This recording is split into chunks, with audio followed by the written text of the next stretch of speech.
which was really fun. I think the Boris Johnson one was the most fun for me that you put in there. Yeah. What's Boris's deal? Who? I never pegged Boris, him as a Bitcoiner, but no, yeah. I mean, it's just classic clown world, right? I mean, just look at Stanley Druckenmiller, same thing. Like he's again, you throw him in the Luke Gromen camp. These guys are, Luke's a trader. I mean, that's the whole promise of Bitcoin, though, is you don't have to be Luke Gromen. You don't have to be a trader, right? You don't have to be watching charts all day long and doing this as your literal day job. And doing this, you should just be able to be a McDonald's worker or a doctor or a lawyer or digging ditches or whatever you want to be in between, and saving hard money that doesn't steal from you, doesn't rob you through inflation. So that's the promise of Bitcoin. Nothing has changed. The properties haven't changed in Bitcoin, but the people change. Stanley Druckenmiller changes his mind for whatever reason. And I think, Rajat and I talked about this a little bit yesterday, but you're like, why do you change your reason? What are the reasonings behind that? That's what fascinates me. Like why and how, the incentives of what made you change. And did you even understand in the first place? But the things that come out of their mouth of like, well, we never needed a store of value. That's the reason that you told us you got into it 6 or 7 years ago. Like, what do you mean? Have you seen $1 billion, someone worth $1 billion $? He's telling us we don't need a store of value. It's like, do you understand how the system works? Do you understand what these government currencies are? It makes you start invalidating and now having to go back and look at everything the guy's ever said with a lot of these people, or with anyone who doesn't really get Bitcoin or sound money or what's happening. And then you're like, I can't really trust you on pretty much everything else. Like I now have to really start double checking everything you're saying because you've now broken that trust because you clearly don't understand what's going on. So whether it's Boris, a lot of these people, I don't even think it's a problem that they don't understand it. I think it's a problem that they're so confident about it. I always say the internet loves a confident moron, and the internet spreads their messages around a lot because people will hate on it, spread it, and people will love it because it confirms their bias and spread it. So it gets both packs evenly and just promotes that misinformation, nonsense, garbage. But I think a lot of these people also will talk their books, and it's actually they do like the opposite of what they'll say the opposite of what they're doing because they're trying to move the price in the opposite direction, create momentum and stuff. The most obvious in my eyes is CZ and Arthur Hayes. Anytime they go on and talk about, okay, Bitcoin's going to 1 million, I'm like, okay, we're going to crash, because they literally, it's like pitch perfect timing. Is just right on the nose, those two, in my opinion. And I think a lot of this is that as well. Because there's no reason. Why is Boris Johnson talking about Bitcoin? There's no reason for him to talk about Bitcoin right now. I think it's actually like, I think it's deeper. Like, you got to put your tinfoil hat on with these people a little bit, because there's some ulterior motive to even the topic of that coming up for that person who's just an ex-politician, ex-prime minister of the UK or whatever, right? What did Stanley Druckenmiller say? I've seen the Boris Johnson kind of a thing with I don't even remember what it was, but it was very stupid. But he basically said stablecoins are better, and we don't need store of value. He's like, yeah, it's a solution in search of a problem, and we never really need a store of value. But stablecoins will be a thing in 10 or 15 years. Yeah, wild. Let's recreate the old system with new technology. This is like the whole gold and silver, in general. Like, again, we talked about this yesterday. Like, you got to do your homework. It's like, it can lead a horse to water. You can't make people drink it, and it's beyond frustrating for a Bitcoiner when we've all gone through the fatal funnel. We've gone through the gauntlet. This is not just like we woke up one day and we're geniuses all of a sudden and Nostradamus, like, oh, this is going to be the future. It's from thousands of hours of work, pain, experience, going, building businesses, getting rug pulled. That's why Bitcoiners are Bitcoiners. Bitcoiners, ironically, are the most humble people I've seen, because they're the ones that were open to changing. They left gold and silver, they left real estate, they left these other worlds. So then, like, the Bitcoin maximalism thing is literally a false meme, because if something comes along better, aliens bring down the new element that I haven't seen on the periodic table, and we have a better Bitcoin for some reason, and all of society starts gravitating to that, then I will then check myself and say, you know what, maybe we need to go there, because I've done it before and I'll do it again. But nothing on this earth right now at this moment has the properties of Bitcoin. Zero. There's nothing even close. So that to me, that's where the homework has to be done at the end of the day, because all this is just noise in between there, unless something changes that I'm unaware of, we haven't seen yet. Well, that stands to reason. Brandon, have you heard of Caspa? And, you know, that's a great point, Joel. I mean, like, so, okay, so some of these things, right? Like they have things that, you know, Bitcoin's open source code. You can go copy it. You can go do the exact same thing. But this is the problem. Like you guys just said, you have like the Terrence Howard, like when someone confirms your bias, then you just easily like shut your mind off. Like, yes, I don't have to do any work. Yes, like this is great. I knew it was too good to be true, and your brain just shuts off because we're path of least resistance for human beings. It's one of our fallibilities. Like we just want things to be easy, pattern, routine. And so when you have someone, Terrence Howard could get up here on the PBD podcast and say 1,000 amazing things and give a 6-hour podcast, and you still have 8 billion people being like, well, I don't know, buddy. You know, I don't know. But then he says one bad thing, you're like, yeah, yes, mine shuts off. Like that's great. So something like Caspa, and this is the other dichotomy, where you have Donald Trump, presidents, El Salvador, countries, sovereign wealth funds saying, yes, we're in Bitcoin. We're going to mine Bitcoin. And it's like, there you go. There's your leader doing it. Or it's like super simplistic to your point, like Lindy effect. These things were like, it's existed for 17 years. It has the bandwidth. It's got the capacity. It has the track record. It is the first mover. And then it's like, well, that's too simple, Brandon. Like, that's too easy. Like, okay, then let me show you the 21 million and SHA 256 and all that. Like, whoa, that's way too complicated. And it's like, you can't have it both ways. You know, like you can't, like we're going insane here. And it's just like this thing that humans can't get out of their own way. And that's where you just go back to mindset. You can lead the horse to water, can't make him drink. And you have to be ready to accept it. And you need amount of pain in your life, which is a lot of what a lot of us have experienced in some way, going back to the fatal funnel, the gauntlet that as a Bitcoiner, you have to go through in order to understand Bitcoin. And just a lot of society, whether we, you know, and Rajat, you talked about this the other day, a lot of people in Turkey, like people are talking to, they don't even know what Bitcoin is. People that need Bitcoin don't even know what it is. And so like, it just shows you how early we are. And it's at 17 years in, you know, so like, it's just patience. Do you guys believe that stablecoins will have a future in like 100 years? I mean, I'm very certain that they will be playing a role in like 5-10 years. But like, do you guys think that like we'll never really get rid of the fiat system? There will always be some kind of government token issued, even like 100-200 years, even if Bitcoin is at the $400 trillion market cap. I think they will, mostly because humans have such a hard time, especially with like the absolute scarcity with a fixed supply. Like it works. It should work. Like there's no reason why we need to keep printing units of currency for our economy to grow. Like it just doesn't make any sense. But every human that occupies the earth right now has been taught that that's the case.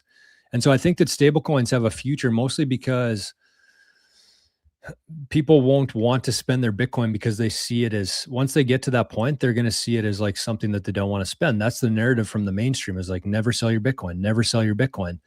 And I think that we'll always need credit. I don't know what credit looks like in the future without something like a stable coin. I mean, it would be very localized, I think, or relationship based and trust based. It's going to be difficult, and it's going to be, I think, a very long journey there. But the reason why I do think we're going to have stable coins is because of that reason. People want more units, and especially if Bitcoin does what I think it's going to do, we're going to need a lot of stable coins. But when I say that, you have to keep in mind here that I'm not talking like fiat currencies where governments just have the ability to create them out of nothing. I think that governments, or whatever survives this next chapter here, whatever the governments look like at that stage, they're going to have a currency that's backed by something. And if they don't, then their currency is going to lose to whoever does. And I think the US has been pretty clear that they want to have a currency that's going to be backed by Bitcoin, backed by gold, backed by oil, backed by what they have as assets on their balance sheet. And so I think the next iteration is going to be currencies that are backed by something, and they're going to compete. And probably the one with the most Bitcoin is going to be the most valuable because it's backed by the most. So in that sense, it'll just kind of be in the next transition. I don't know how long that lasts. Eventually, I think we get to a Bitcoin standard, but I don't know if we're around to see it. But again, the last thing I want to point out there is that at least that stablecoins in that sense will be much better than the fiat currencies that we have today that are literally backed by nothing. At least these will have some backing. And if they're using something like Bitcoin, we can actually verify what they have backing that currency up. It's hard to predict like 100 years. Yeah. Obviously, it's impossible to predict anything super accurately, but there could be these sort of intermediate times before then where there's different levels of stable coins based on the needs of people and the market.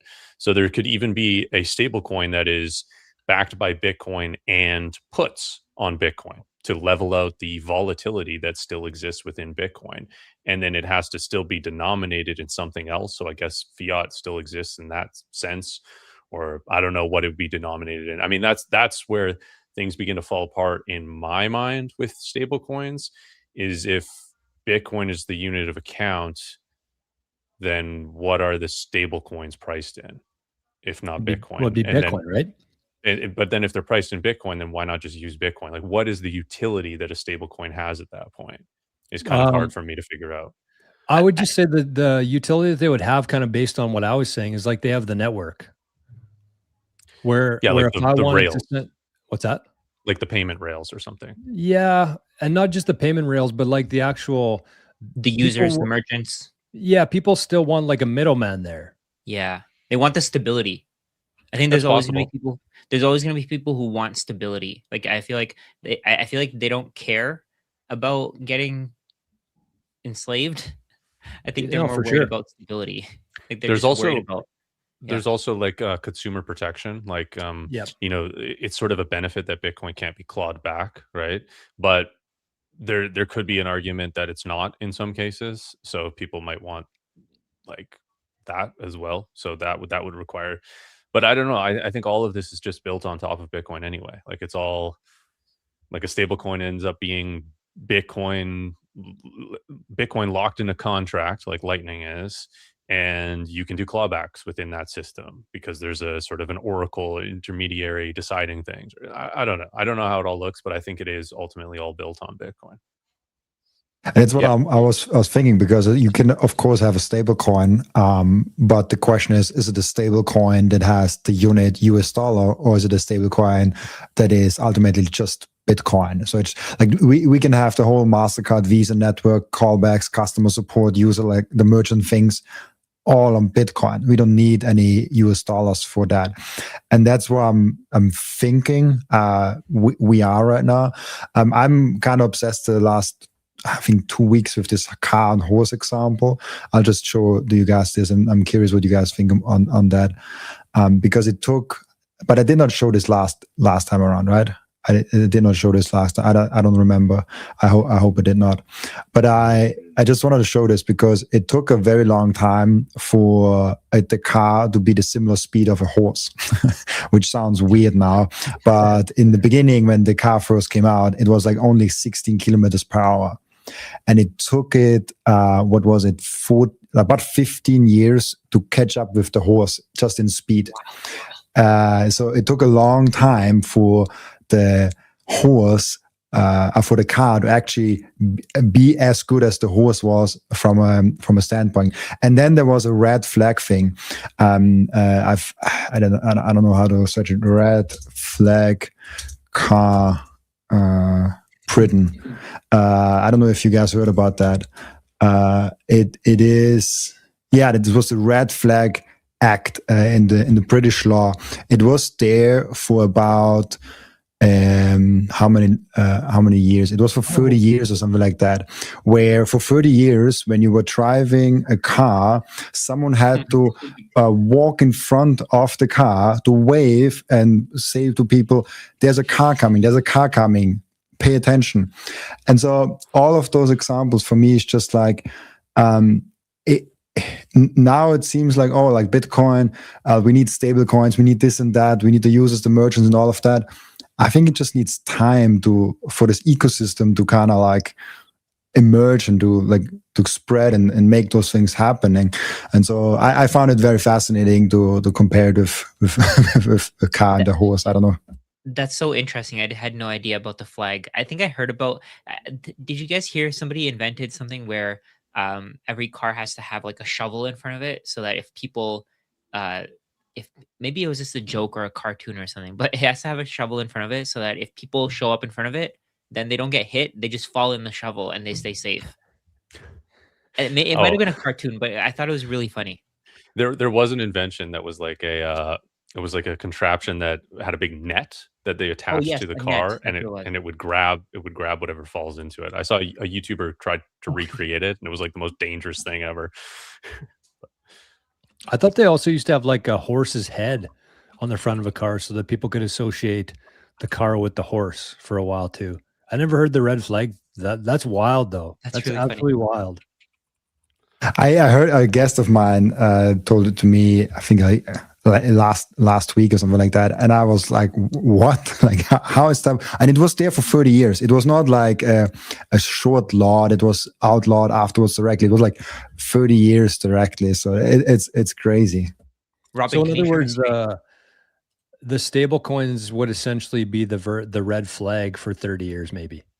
And it's pretty good name for it too, honestly. What? I thought that was really funny. Wow. Yeah, Brian DeMint's Bitcoin Evangelism, that book that he wrote 4 or 5 years ago, it's an awesome book. And he actually, the first couple chapters go through a lot of this, the different technologies. Like when electricity came out, there was like open, frayed wires, just like everything, right? Like it was just like in people's home and like burn people's home down. And so it took years and decades for a lot of these technologies to really come to this mainstream adoption, safe adoption, like whatever you want to call it, any form of it. So it's like and one of the other examples he had was like 1910. It was just one of these newspapers was like, there's never going to be a cargo freight commercial airliner type aircraft. They called it something a little different, right? And the very next year, there was like the first cargo commercial airliner flying. And it's just like, you can't make this stuff up. It's hard to see because we're just living in the middle of it. But when you zoom out and you look back, I mean, like Robin said, like how dumb some of these things look. Well, it's because humans have never, it's all relative. Humans have never experienced these things before. So it's just like, you look at fire. Like if you would have told the caveman, whoever invented fire or discovered fire, it'd be like, oh, we're going to have rockets and we're going to have, jet propulsion and use rocket cooking stoves. And all. He's going to be looking at you like, what are you talking about? So it's just, you have to zoom out at the end of the day, and patience is the name of the game. I mean, even fire, right? Like to think that you can have just a bundle of sticks and a spark, which are, two just small things that are completely separate, and then all of a sudden you have the creation of fire, which is it feels like alive, and it's a completely different thing that exists. If nobody had experienced fire before, but they've experienced a spark and wood, and you try to explain fire to them and they have no reference point, it would be pretty difficult. It's so novel compared to the inputs, and that's what Bitcoin is, right? Bitcoin is not it was no monumental breakthrough in some new type of technology. It was the combination of many technologies put together to create a new concept of what those technologies can do. And to me, and I mean, many people have made that comparison of Prometheus creating the fire or whatever, but it's the same thing. Satoshi brought forth Bitcoin as a concept and actualized it based on technology that already existed. Yeah, these are great propaganda pieces, Robin. Thank you for finding these. Oh, it's from Troy, this one. This is anti-electricity propaganda from the early 1900s. There you go. So you can see here that the light bulb is death. Electricity is death. You got guys caught in wires. The horses are falling over. People falling over in the streets, running away from it. So this is... But I mean, when you think about it, why would this happen? Like, I don't think this is just the newspaper being genuinely concerned with people. It's the horses. It's the people who built the horse and buggies. It's the people who, sold the kerosene. It's the people who didn't want that to succeed. And that's essentially the JP Morgans and the Boris Johnsons. They'd be the ones these days basically paying for the propaganda against Bitcoin because it makes them obsolete. That's kind of the point of it, right? So, yeah, the lobbyists, the people paying to make sure that this doesn't pass into regulation. And it's also just generally people that are afraid, I think, as well. Yeah, like I mean, all these people, Stanley Druckenmiller, right? Oh, we don't need a store of value. Oh, well, maybe you don't, because you have so much money already. You have so much wealth. You found your store of value in stocks, bonds, gold, whatever it is. Yeah, those are inferior stores of value, but nonetheless, they do store value compared to fiat. So yeah, you don't see the use case of a store of value with Bitcoin. You don't think that we need that. Many other people would disagree because they don't have a good store of value. There's people in the world right now storing their value in cattle that they have in their, next to their house, because, that can at least store value better than the local currency. So I think it's all perspective. Like these people are talking through their own perspective. Maybe there's alternative reasons why. I think also a lot of it is just fear of change. Like that, the propagandists that drew that, maybe they were commissioned by, the stables that wanted their horses to, keep having a place in society. But maybe they were just like, I like the way things are. I like, lighting the kerosene lamp, and this is going to change everything. And I don't like change. Yeah. Look at the Greenpeace guy. Look at the skull Satoshi a couple years ago, right? And I believe the guy was orange pilled after that by Troy Cross. I think he went and talked to him, and then the guy was like, just like didn't know. Like you said, he was commissioned by someone else, paid off or whatever. And you're like, okay, I'll create this art for you or something like that. And then the guy gets orange pilled. Like it's just this classic, it's only been 17 years to gold, hundreds, thousands of years to become money across the world. And it's only been 17 years. And there are millions of people that have heard of Bitcoin. There's still billions that really haven't. But there's millions and tens of millions that have heard of Bitcoin and are starting to understand it. And it's going to be pain, education that move people. Going back to the stablecoin thing of, stablecoins, they might be this kicking the can down the road a little bit for dollars, for fiat, whatever. But ultimately, Bitcoin is going to be the thing because people will start, you're going to keep getting screwed in fiat / stablecoins. Like you'll keep getting rug pulled. You're going to keep getting censored. You're going to keep getting frozen. These things won't not happen. Governments guarantee they will continue happening. So if we are betting on humanity just being okay with that for ad infinitum, then okay, sure. And then I could see that case, but I'm just very hopeful. I'm betting that doesn't happen. I'm betting that with another choice out there and a bunch of yahoos like us continually railing against this. And this grows every single year that I've been in Bitcoin, which is dang near a decade. And it grows and more people are talking about it. There's more, collaboration. There's more creators and more books. That can only go so long. You hit a saturation point and then things change.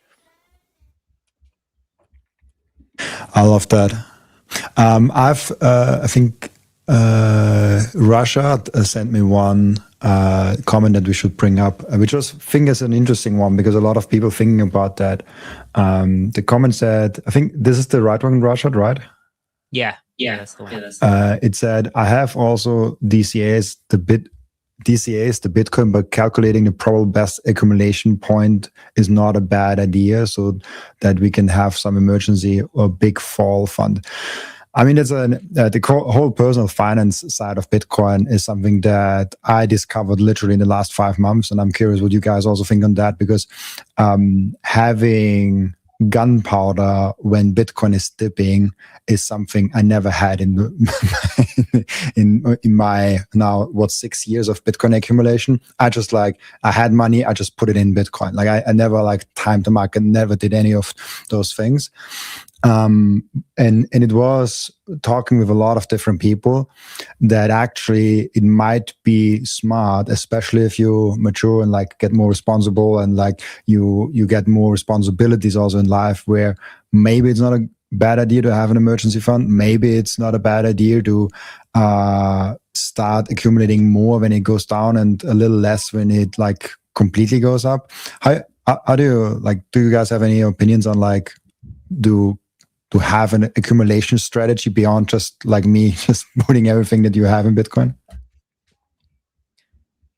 The way that I do it is if I see an opportunity where the price goes down, I'm just going to buy the exact same amount that I otherwise would have, which is any excess amount that I have in cash.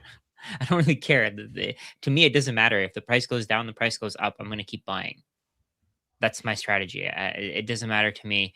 If for example, you're not going to be in 10 years when Bitcoin's $10 million a coin, are you really going to be asking yourself, oh, how much did I buy at 63,000 versus 52,000 versus 68,000? Maybe your tax accountant's going to be asking you, but you're not going to be caring, right? You're going to be more concerned about the 10,000% profit that you have.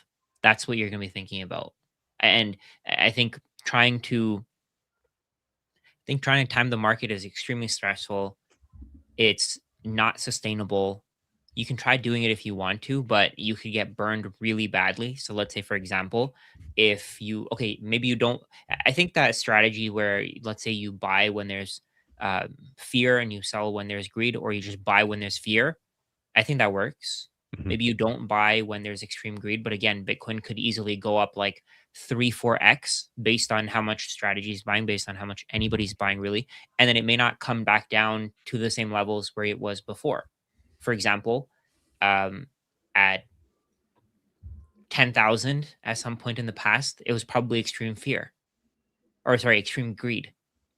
And then at other times it was extreme fear. So, but at some point, the point here is that Bitcoin runs out at every price. So just keep buying. It doesn't matter. It doesn't matter what the price you pay for it is. At some point, that price is going to be a rounding error because Bitcoin is not always going to be sold for dollars. People won't want dollars for their Bitcoin. There's a lot of variables here. There's what is your time preference? Are you able to wait 5, 10 years, 20 years? Do you have 1 year? If you have do you have a huge amount of capital that you're looking to put towards Bitcoin? Does that mean if your dollar cost average, will it take years for you to burn down to get the balance that you want and the position that you want? Right? There's so many variables here.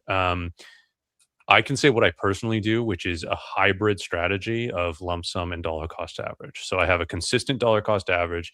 When I see just simply using the fear and greed index that Rajat mentioned, I don't use it to trade. I just use it to look at sentiment and say, when we're dipping into fear, that has historically been a good time to buy. I have no idea if it's going to continue being that way, but I imagine there's a higher probabilistic likelihood of it being a good time to buy, looking back at that. So I double my dollar cost average that week or that day or whatever I end up doing, or do a lump sum. But it's about balance as well, because we still live in a fiat world. I still have to pay my rent in fiat. So if my cash balance is drawn down, then I don't do that.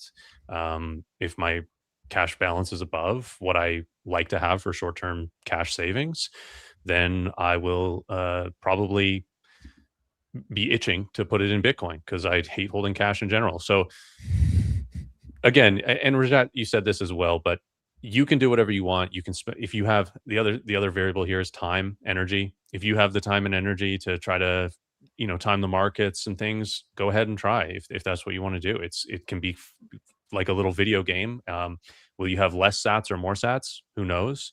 But in the end, it probably won't matter if your time horizon is long enough. It's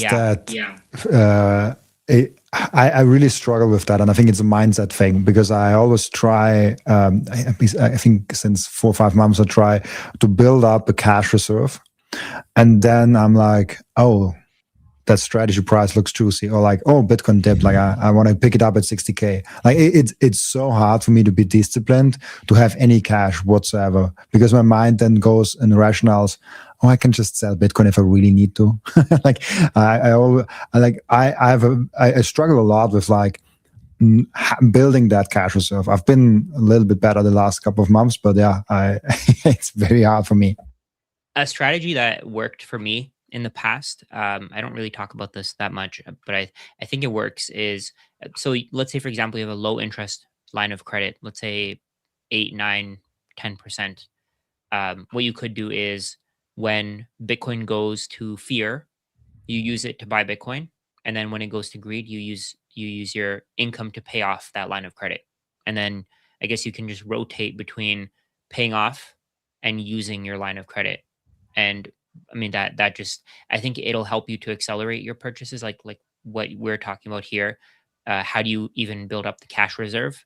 The cash reserve is there. It's fake money anyways. The bank is just creating it out of thin air. Basically, you're just getting a head start on your purchases.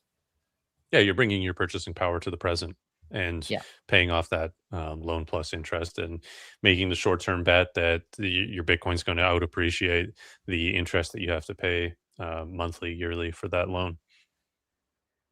That's basically what I do, to be honest. I definitely dip into my line of credit oftentimes, and then end up paying that back with future earnings over time. I know what you mean, Robin. I struggled this for, especially since 2020, when like everything was on sale for a while, and then it was just like finding the next thing that's going to go up big time. So I was in crypto first, and I was always chasing things, and then it was stocks, and I was chasing stocks. And I just think that, you can spend as much time as you want to on trying to time the market, on looking at the price. I think that people just need to keep it as simple as possible. I think that most people out there are overestimating the do I buy on this day? Do I buy DCA? Do I lump sum? It all equals out. I'm a big believer in that. Over the long term, if you're consistent with it, it's all going to equal out. There's not going to be a better option. You're just going to waste time stressing about it and worrying about it. And I think not enough people understand the importance of keeping their private key safe, because one day, if you're not careful, you're going to wake up and all the sats that you have that you bought through DCA or BCA or whatever CA, they're all going to be gonzo. So it's just, I think that people are focusing on the wrong things, and they need to focus more on actually keeping their Bitcoin that they have today, because it's worth way more than they could ever imagine. They just need to keep it. I would also just like to say, there's a comment by Third Gear Pole. I'm getting tired of ramen dinners. You know, obviously he's making a joke there, but that's the other thing too, is that in food is an investment in your health and in your future as well. Ramen is not good for you, right? And you're probably like, if you're putting off the, you know, the protein meals for other things because you're trying to save money to stack sats, that might not actually be a good investment. You might end up having health issues because of poor lifestyle. These things are all about balance. That was what I initially started off. My answer to this was about balance. Where does balance lead? Where does balance take you with your portfolio of how much cash to have, when to buy, all this kind of stuff? And I think that, you know, it's all great to think, oh, 5-10 years from now, we're all going to be so wealthy. We'll look back at this like, how do you know, it's wild how wealthy we are now or whatever. You still need to live for today as well, right? So there's a balance there too. You got to do things that are going to make you happy, make you feel fulfilled, and make you feel full. You know, get the ribeye, get the steak every once in a while. Also, it impacts your energy, and if you got high energy, you can be more valuable in society, and you can stack more sats that way. So it's like, yeah, you're saving money by eating ramen, but you're not making as much as you could be because you're eating ramen. So there's a trade-off. Everything over time equals out, I believe. And you just got to, you know, like Forrest said, just realize that our energy here is finite. Our time here is finite. And the sats that you hold today are worth significantly more than you think they are. So just enjoy yourself a little bit. Stack some smiles for a while. I was going to say, spending a little bit more, sometimes it makes you want to earn more as well, right? Because you see that lifestyle, it makes you feel like, I want this lifestyle more often. I want to be able to enjoy my life this way more often. At least for me, that's how it works. Like, let's say if I could buy steak every single day, a good steak every single day, I would do it. And that's what we're working towards in my life. And then you can also do something like thinking about whether it's actually, there's times where selling your Bitcoin is actually worth it. And I'm not saying trade it. I'm saying if you want to invest in yourself. So let's say, for example, I actually I'm working with a coach, like a business coach almost, and he's helping me to increase my streams of income. Costs a lot of money. Not even gonna lie, cost 5 figures. So a lot of money. I could have just held the Bitcoin, but I think that over time it's going to generate more than the amount that I invested. So if I look at it in terms of Bitcoin, let's say by the time I get my return, Bitcoin is 3x'd, I might have 10x'd my return. So I'll get 3 times whatever Bitcoin I have to put in. I'll get that right back. And I think that's worth it. I think investing in yourself is so worth it. Focus on that instead of trying to time your buys. Timing your buys is going to save you money here and there. But I think that, can you block this guy, Rahul Thelpit or whatever? He keeps posting the same thing. But putting your time into figuring out where to put your money and getting more Bitcoin with that, I think is the best way to do it. Rona Tola said, Rajat is not a Bitcoin maxi. 100% not true. Bitcoin is the only thing that I would save in. It's the only thing that's worth saving in. It's because over time, you know that Bitcoin is going to outperform everything. But your goal is to get more Bitcoin. If you can sell Bitcoin, let's say you can sell 1 Bitcoin, get back 2 by putting in effort, and then you can build a business based on that 1 Bitcoin that you sold. Why wouldn't you want to do that? You can get back 10 times the amount of Bitcoin that you put in, and that's going to probably generate Bitcoin forever. Yep. Yeah, you all have to make decisions. Maybe eating ramen tonight does make sense for you. I mean, Yeah. to sort of counter that, right? Like maybe it does make sense to stack a couple dollars worth of sats instead of going out to eat or getting a burrito delivered to your house by a private driver. Maybe that makes sense, but Maybe, sometimes it doesn't too. maybe that's just a European thing.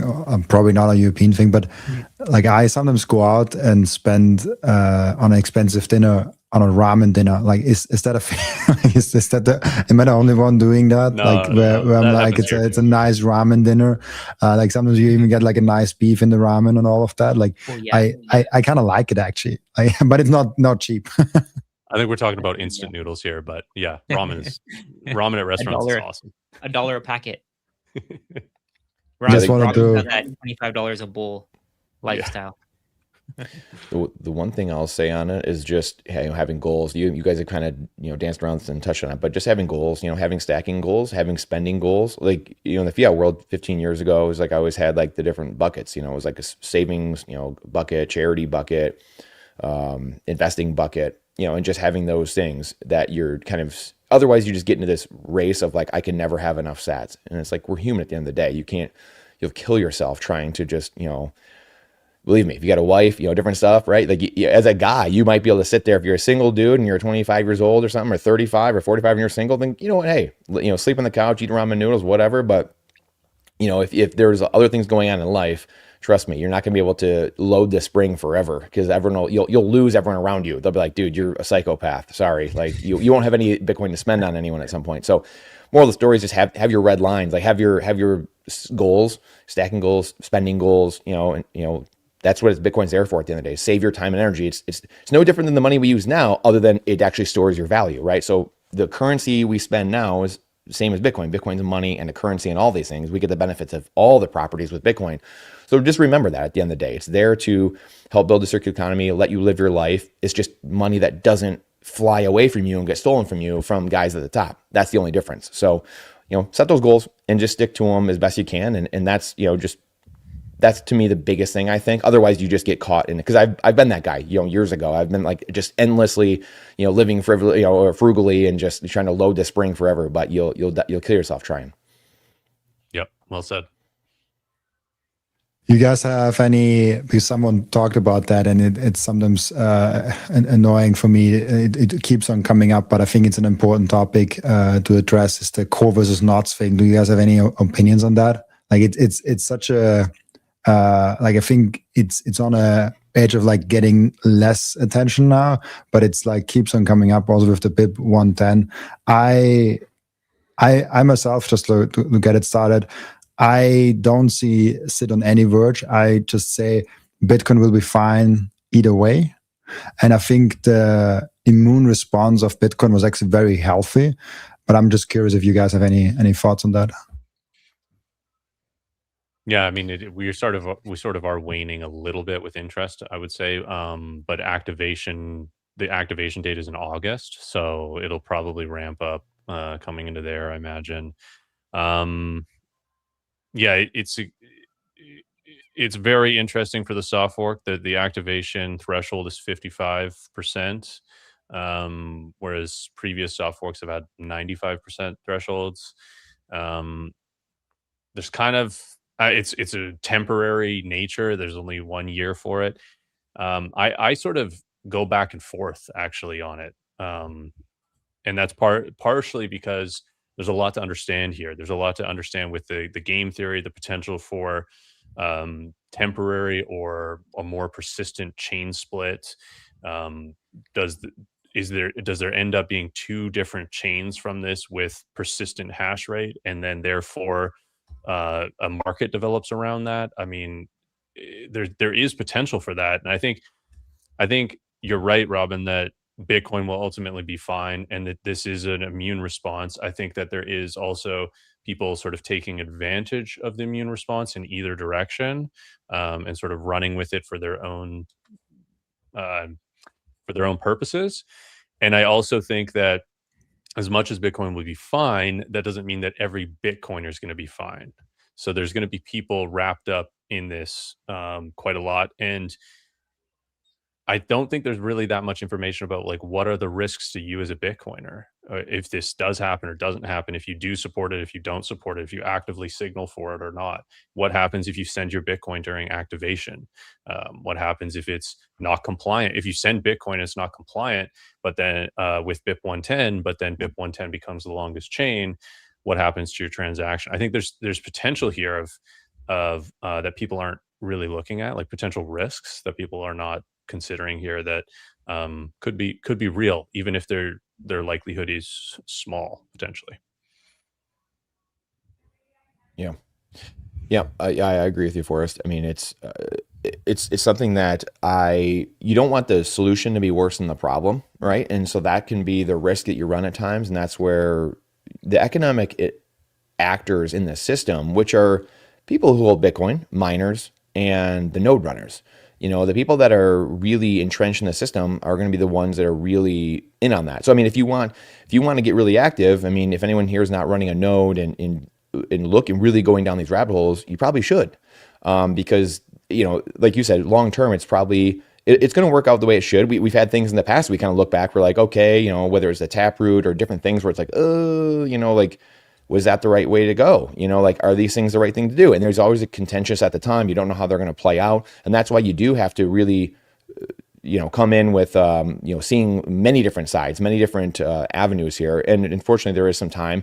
But at the end of the day, the market is going to decide what ends up happening. The thing I don't like is like kicking people out of chat rooms, right? Stifling debate, things of that nature. That's when my spidey sense goes up, when we're stifling debate. I'm all for people having debate and the system decentralizing, hardening itself, and having these debates. That's totally fine.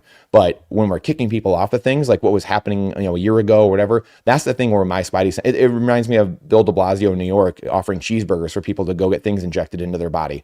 Like just like stuff like that. Like that kind of stuff makes me like, whoa, that makes my skin crawl. So hopefully we can, have actual debates going forward in the coming days, weeks, months, whatever, because you don't want the solution to be worse than the problem.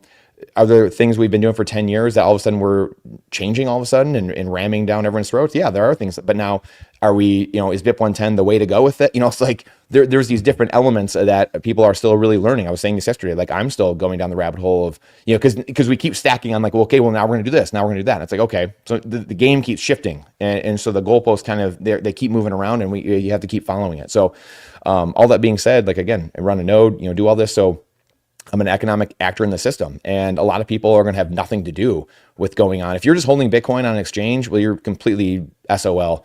I would advise you to go get it off an exchange, self-custody, get your seed phrase, start learning how to run a node, stuff like that, and get plugged into the system.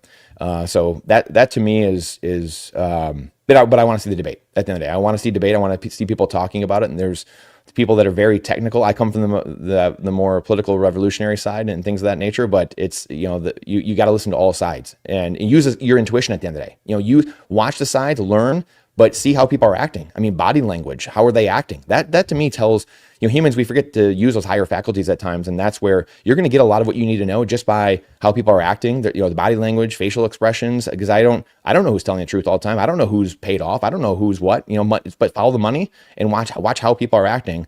And it's going to tell you a lot about the directions that we need to go.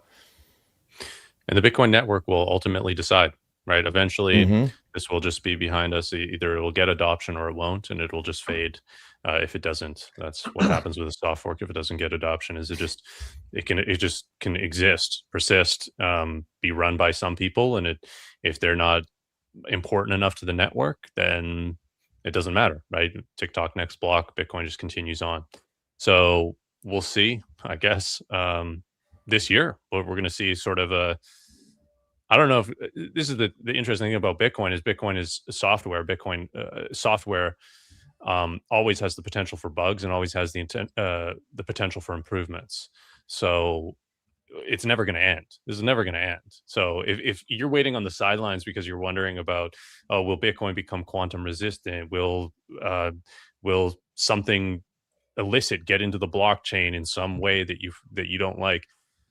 I wouldn't wait any longer, because this is always going to be some fear that people will have, and it's basically unfounded because it cannot exist without those vulnerabilities, considering it's a software network. The one thing, sorry, cut everyone off here. The one thing someone said, co-live, do you all care about spam on blocks? We'd rather have cleaner blocks. So this is, I believe Bitcoin is money. I believe it's a protocol outside the system. It's the greatest money we've ever had. Should it be some data storage, whatever, putting graffiti on there? Like, no, I don't believe that, because that's not there. I can do that anywhere. Like, I don't need to store the U.S. Constitution on there, because I have books still to this day with the U.S. Constitution on it. I have, physical copies of things. I don't need that. But to have money globally around the world, you need to have a digital ledger that it can be run by a lot of people with low data, generally speaking, and that a lot of people can run to increase decentralization of that system. And when you start putting more data on the chain, no matter whatever it is, that is when you start losing decentralization of said system. And again, there's the technology of technology is going to increase, so people will be able to run, have more bandwidth to use. But again, that's the line, kind of what we're talking about, where to me, it's money. The greatest thing we can do to reorient the entire system and get rid of a lot of the problems we're seeing in life is to fix the money, separate money from state, and then things start fixing themselves downstream naturally and organically. Like we've been given lately the Jesus in the temple, driving out the money changers. Do we not think that's analogous to what's going on today? My goodness. I mean, holy cow. Like, it was literally in there. Like, he's driving out and then what happened after that? The meek, the humble, the lame, the blind all started slowly coming back into the temple. And once he drove out the cartel. And so that's exactly what we're dealing with now. And all this stuff on the side is just complete shenanigans that's distracting us from the main thing, the very main thing that starts reorienting and cleaning up the stream. You can't have good fruit from a bad tree. So if you disrupt the money, if you have dishonest money, you're going to have dishonest society. And to me, that is the greatest sin we've committed to materially on this earth, maybe other than Adam and Eve. But doing that, what comes next after you say, I'm God? Well, you start saying, well, I'm God here too with the money. I'm going to create my own money and I'm going to start stealing from everyone else. All the sins start emanating from that. And so to me, that's the greatest good we could be doing. And that's frankly why I'm here. So to answer that question, yeah, I believe that should be something we can decentralize. It's money. And where it goes from there, again, that's what we're talking about. I don't know everything, continually trying to learn, but if that's my center, that's my core at the end of the day, with where I'm coming from. Did you know that that's the origin of the name NOTs, the Bitcoin node implementation? I don't know if I did. No, that's in that sentence in the Bible about Jesus getting the money changers out of the temple. He uses a rope of knots. A rope of knots, yeah. Yeah. I did not know that was because of that, though. Yeah. That's the name, origin name. And I think for me, Bitcoin is very hard to change by design. And it's funny, somebody in the chat about 5 minutes ago asked for book recommendations. And so I wanted to briefly bring this up because it's one I'm going through right now, which is 21 Lessons by Gigi. And if we think about it this way, Bitcoin is inherently very difficult to change by design.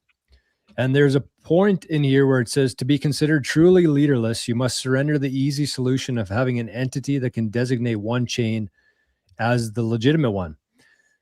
And so it kind of makes me think of it sucks right now that we have to go through all this. It sucks that we can't just have two people debate and then have one person decide who made the better point, which one makes sense for the network. But that's not what this is. This is a truly decentralized system. And so we have to fight about this stuff. This is all part of it. If you don't want to have somebody that says this is the chain or this is the better solution, then you have to fight about it. And the cool thing for me anyways, is that it's very difficult to change by design. And therefore, unless the overwhelming majority of people decide that they want to make a change, it just won't change. And it seems like to me, Bitcoin's working pretty good as it is. Obviously, I don't want crap on the blockchain, but I also don't want to change Bitcoin. So I think that the more conversation we can have about it, open debates, I think that's important. That's what we need. If we're going to have a truly decentralized system here, which Bitcoin is, you have to have that, because there's not one person here that says this is the better option. This person, and that's the thing, is if you had both BIP 110 and continue as usual, they both had their summaries, and you had one guy, even if it was AI, to say this is the better option, this is what we're going with. It'd be easier. But it's not an easy thing here. This is difficult by design. It's leaderless. And that means that there are going to be things that come up like this, and it probably won't end as long as we're alive here. So get used to it. Yeah. All right, guys, yep. I got to head out. Really good session. Thank you so much for having me. You're leaving already? Holy cow, man. We just got flew by. Thought we're like 30 minutes in. Jeez. Yeah. Okay. Right, see you, Rajat. Enjoy your orange slices. Thanks, man. Bye for now. See you, brother. Oh man, That's great. He gets his orange license. Or what was that? Orange I don't know, slices. someone he in was the eating chat the was chirping orange. about that. Oh, eating he orange was eating the slices. orange slices. Yeah, oh, yeah. I was like, there's He an was getting orange it. license to get.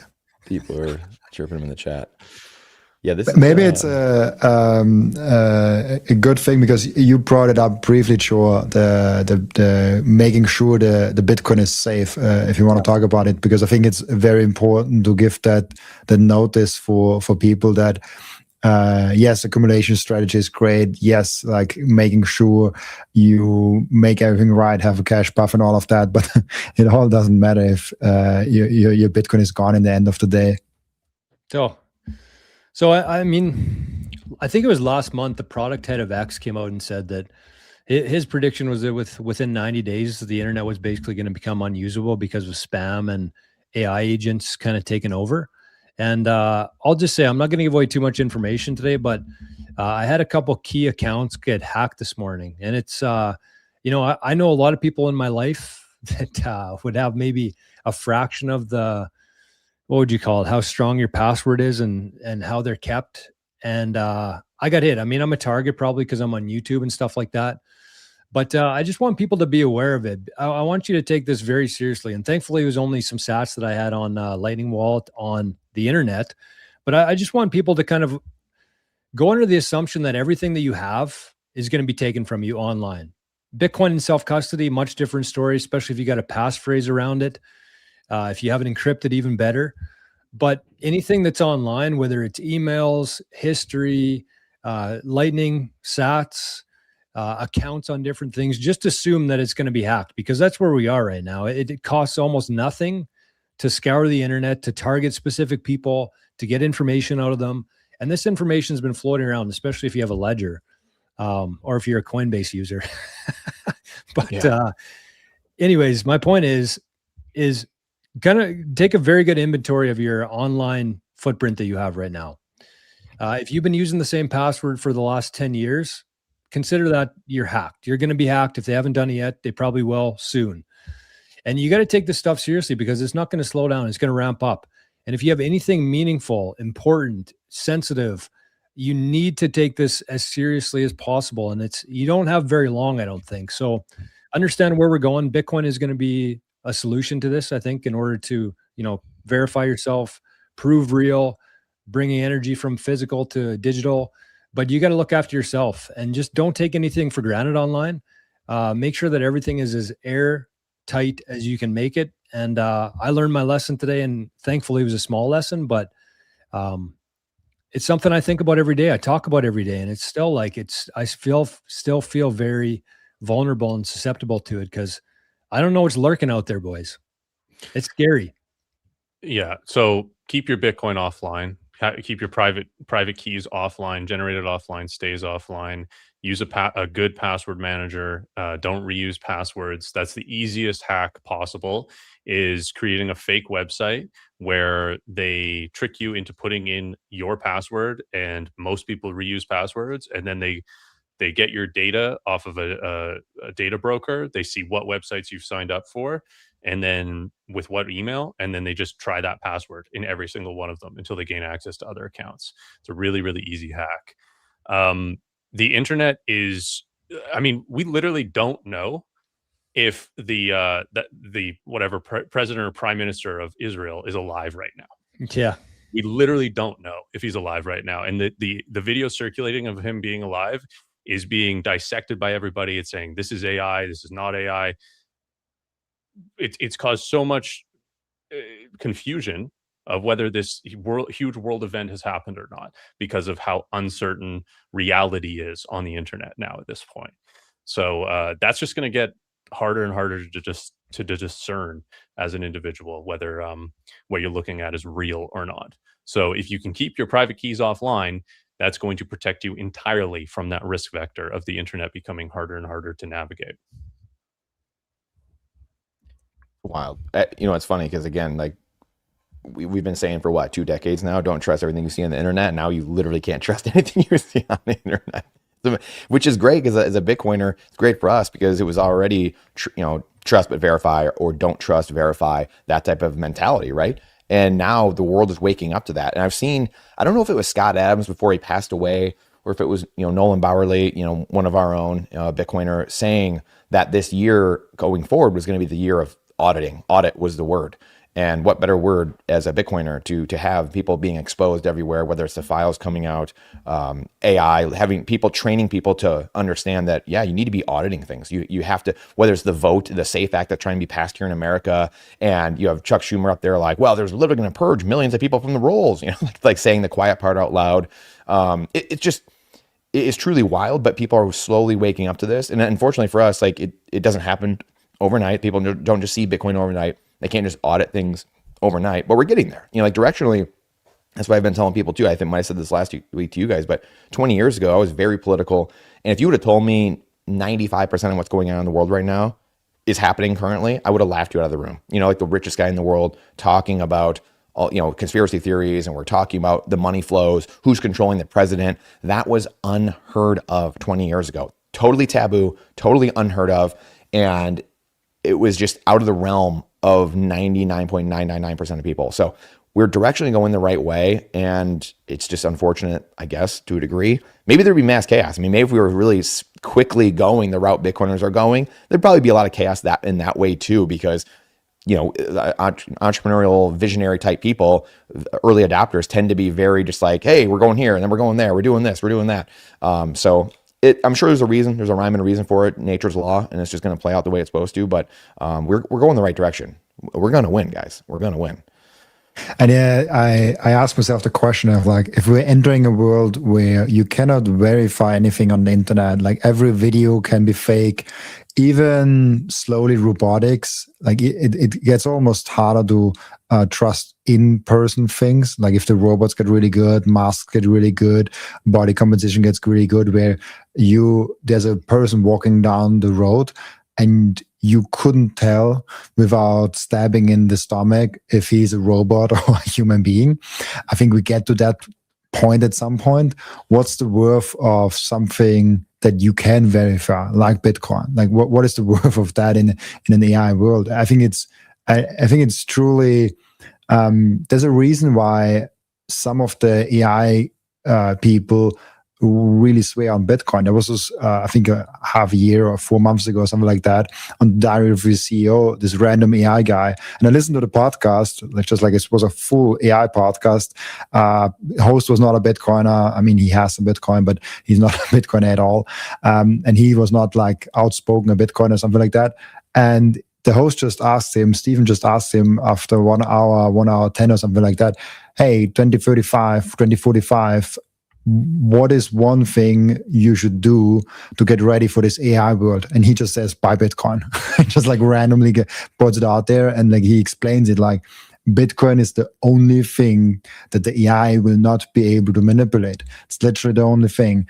So I think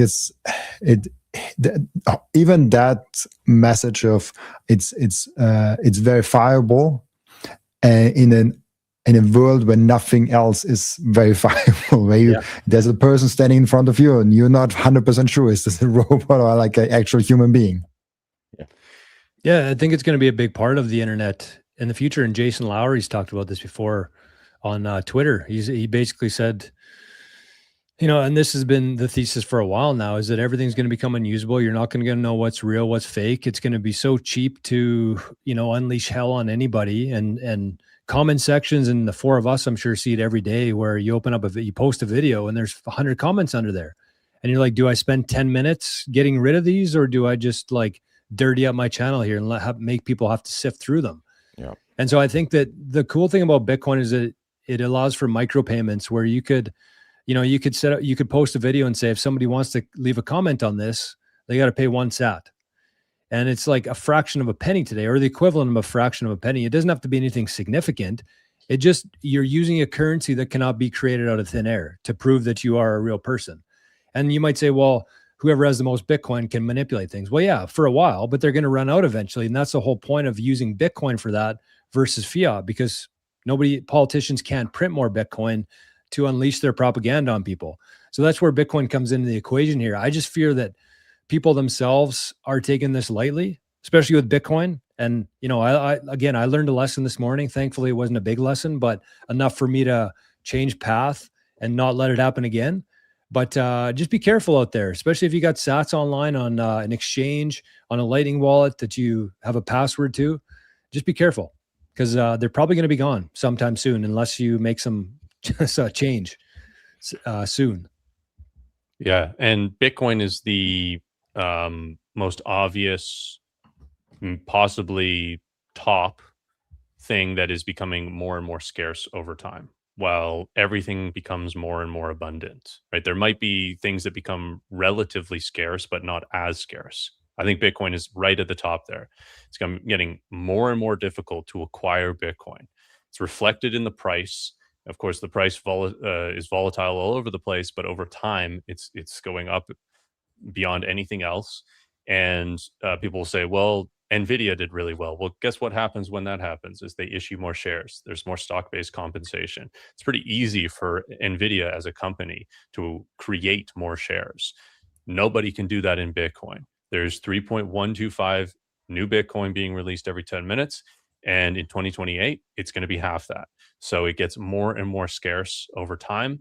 And everybody talks about the abundance we're going to live in. We're going to have universal high income because of AI, all this kind of stuff. That only happens because things are getting easier to acquire, easier to make. And it's definitely true. Like I know just from like personal experience, like editing thumbnails, editing videos, I do all of that with AI now. And it's like, why would I have a subscription to Adobe? Why would I need to spend time creating these photos anymore when I can just use AI to do it?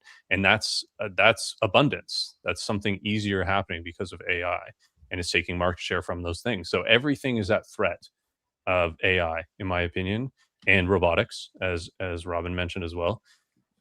Bitcoin is not. Bitcoin is going to be the beneficiary of that abundance that comes into the world. It's actually going to benefit the most over time because of the abundance. I love that point so much. I'll just quickly take a moment for showing you guys our YouTube channels, because I think we've made a huge progress. I think we pushed from like 20 or 30 subscribers to 150 now within a week, which is last week.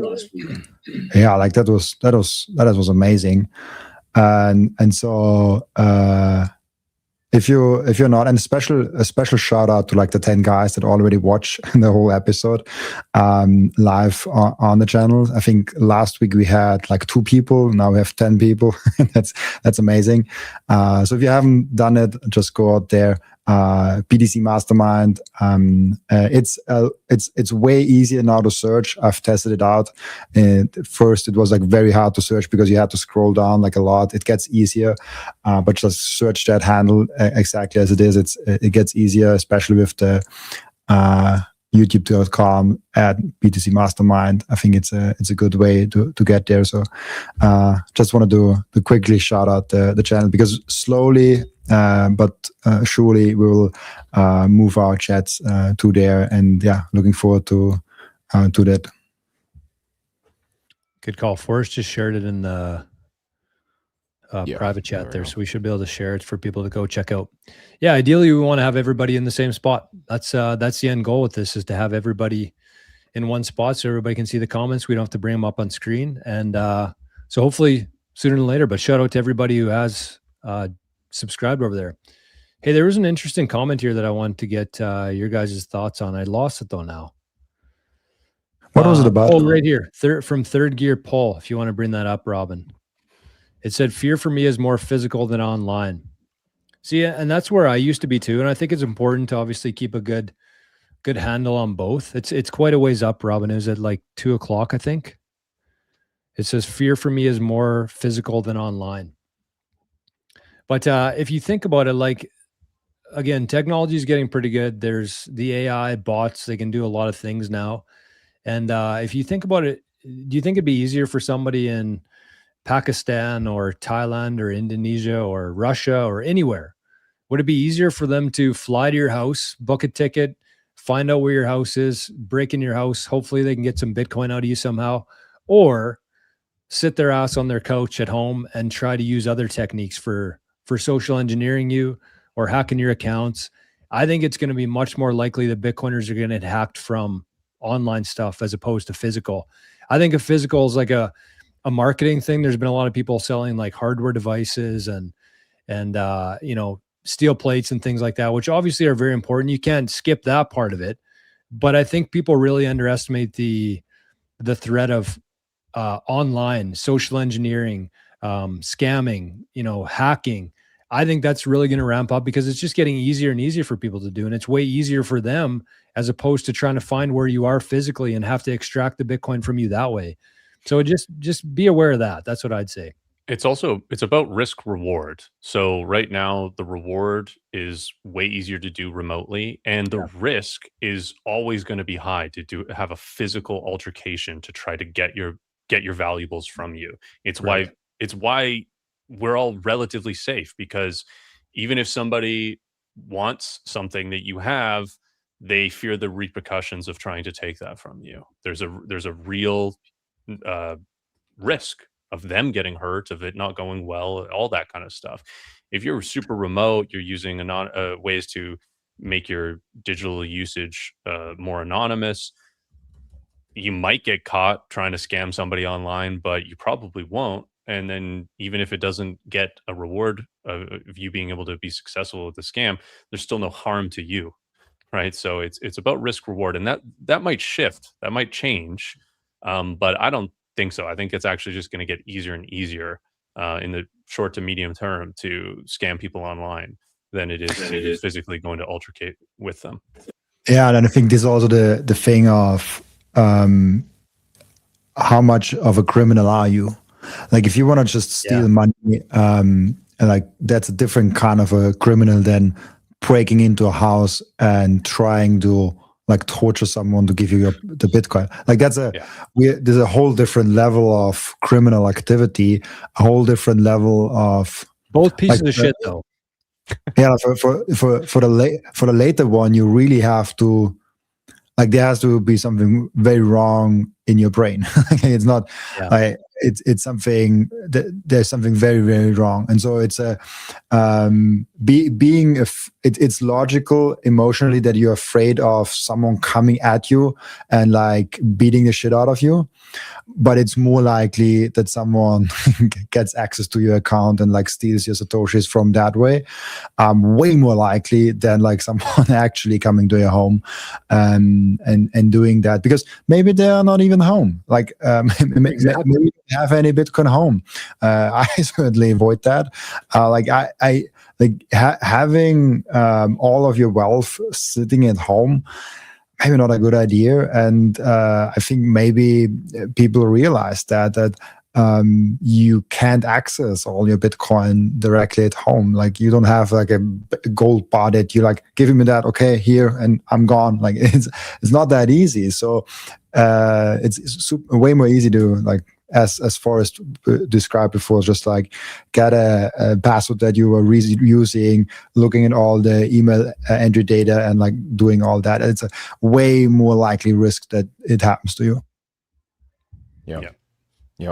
And like the gambler just had a question of like, is it safe to hold your Bitcoin in Robinhood? And again, like everything we're just saying, it's like, it's all relative. It depends on what your definition of safe is. You know, like if you don't trust yourself with remembering a few words or putting things into self-custody and spending the 10 minutes to do it, then I guess Robinhood might be a way. I mean, it's not your Bitcoin, it's Robinhood's Bitcoin. They have the keys of it. So it depends on what everyone's comfortable doing.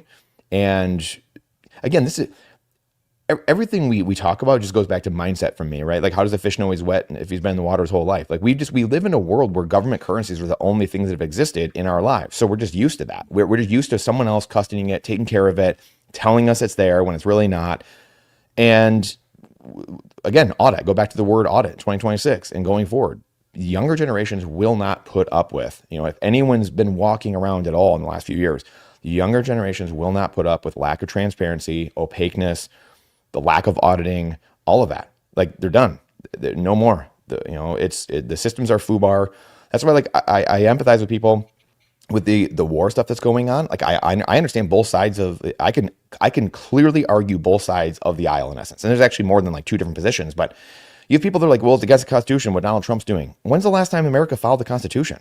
You know, like that system doesn't exist anymore. And that's the Jeff Booth, you can't fix reality from the current system. That's why we're over here on the life raft, the Bitcoin life raft. You can't have capitalism. You can't have a government. You can't have honest society with dishonest money on a foundation, a faulty foundation of broken government-run currencies. Like it's literally impossible. It devolves into mass chaos. And that's exactly what we're seeing. It's just hard to see because we've grown up in it all of our life and we don't know any different. So it's very hard, this world. So to me, just being a student of history and, 38 years old, I started doing this when I was like literally 10, 12, 13 years old and studying history, being in politics, very political, arguing with teachers and professors, then getting into the business world, studying money, monetary history, central banks, gold and silver, real estate, doing these businesses myself, and then being 8, 10 years in Bitcoin. It's very obvious to me, but that's me. I can't give 25 years of knowledge if someone put it in their head. Right? That's why we go back to doing the work. You have to do the work in order to understand what's going on. Go through the experience, go through the gauntlet, go through that fatal funnel. And that's where, to me, I don't trust anything in this system because I've seen history play out. I've read the history and then I've experienced a lot of it, a good amount of it. So to me, the best thing is to defund the system, suck the life force out of it. And that's by selling your dollars, giving them back the dollars, lowering the value of that network, and then increasing the value of the Bitcoin network, the system that can't be corrupted and controlled by the same people that have destroyed everything. That's my choice. That's where I think the world is going.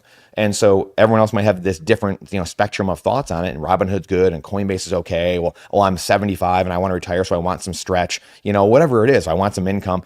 Everyone's on a different part of that. Like not everyone's a revolutionary. Not everyone's a a not everyone's, a historian. Not everyone's, X, Y, and Z thing, right? We all come from different places and different worlds. That's why these debates are so interesting because everyone's got different perspectives with core versus not, like we said about earlier. Like everyone is coming together in this decentralized system with their own experiences and thoughts and studying and lessons. And that's what makes this so fascinating. That's what makes life fascinating. So, what I would do? No, I would have it in self-custody. Like I run a node, keep your Bitcoin in self-custody, take it away, suffocate the system.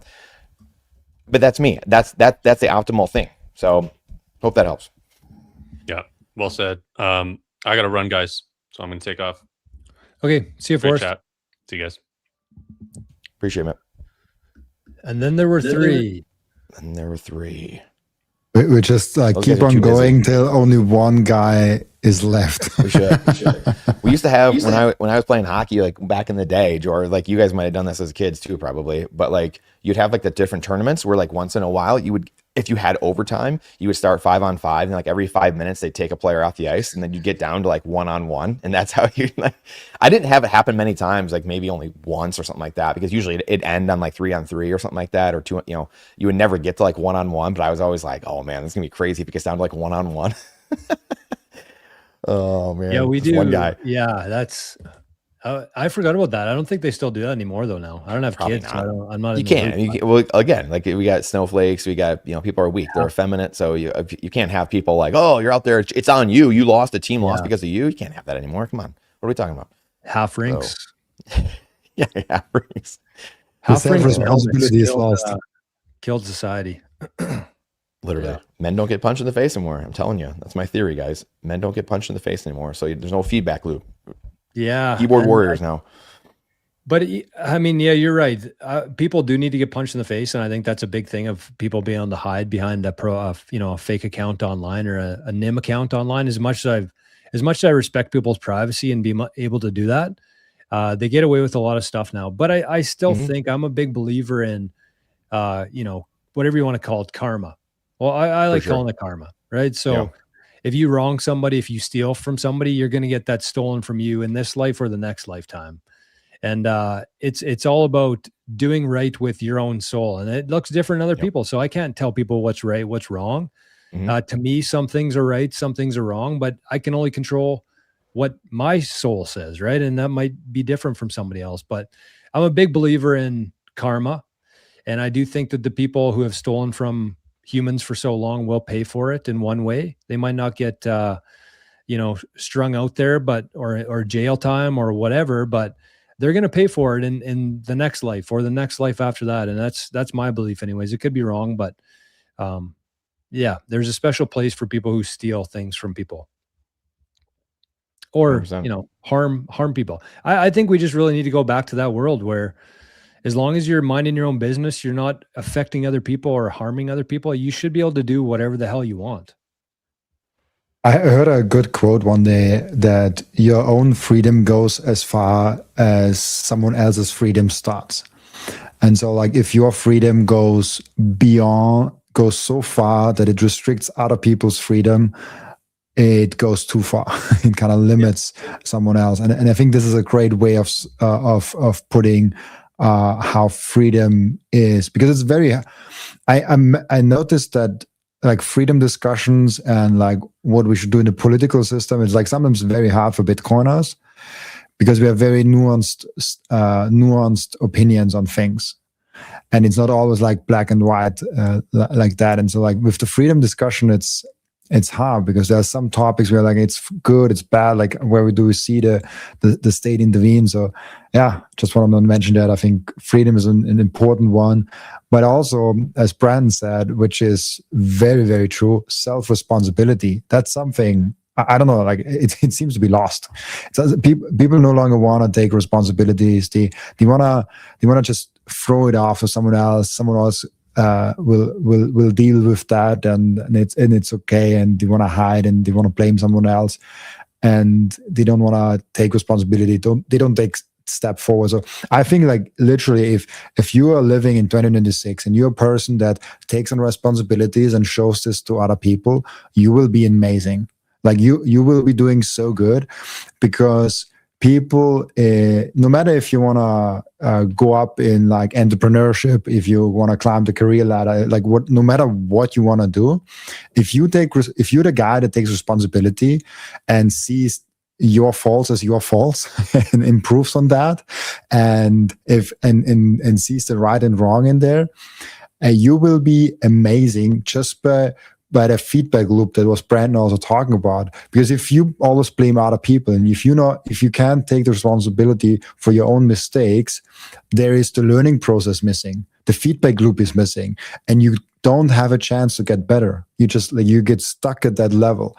And that self-responsibility is a big one for me, because I don't know why, but I get very annoyed if people don't take responsibility. Yeah, 100%. And that's, again, one of those things of Bitcoin that will be reinstituted, right? Bitcoin changes you. You become a different person not because of Bitcoin, but it's because the properties the protocol contains that change it, right? Bitcoin's a 4-letter word. And so it's not that Bitcoin, it's like, oh, Bitcoin is a great thing. Yeah, you Bitcoin bros, crypto bros, whatever, moon boys. It's the properties. And like we said this earlier, Bitcoiners are very open-minded. You try to humble yourself. It's an ego test and humility test, not an IQ test. So if something came along that was better than Bitcoin because it had some element, again, from around the universe that gave us something where all of a sudden we now have something that is better, and humans started, and I wouldn't be the first person to do it. Like, just like I wasn't the first person to Bitcoin. I'm not necessarily gonna be the pioneer guy. I'm gonna read the tea leaves. Like, I'm gonna see what's going on, pattern recognizer. So you have the people like the early, the first people doing things. Those are the people that have the arrows in their back, generally speaking, right? And a lot of them get taken out. We've seen that with Ross Ulbrichts of the world, even the Bill and Keones, the samurai guys. Like, you have people that started inventing things.